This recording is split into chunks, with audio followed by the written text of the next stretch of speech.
সমুদ্র পথে তোমাকে আর্জেন্টিনায় পাঠিয়ে দিল? এই দালাল আমার সর্বসন্ত করে ফেলেছে।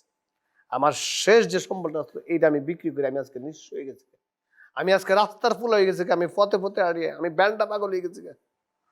So now you need money. হ্যাঁ, টাকা তো দরকার, কিন্তু আমি তোমার কাছে টাকা দেবো না। অসম্ভব।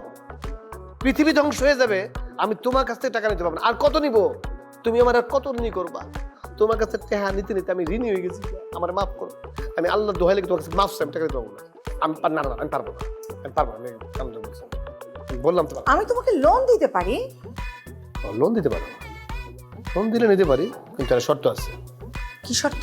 না, আমি যখন তোমার লোনের টাকা ফেরত দেবো না, তুমি সুদে আসলে ফেরত দেবে। নো, কেন? আমি ইন্টারেস্ট খাই না। তবে হ্যাঁ, আসল টাকাটা কিন্তু আমি অবশ্যই ফেরত দেব। ভালো কথা বলছি তো। সুদ খাওয়া না কখনো। সুদ খুব খারাপ জিনিস, হারাম তো।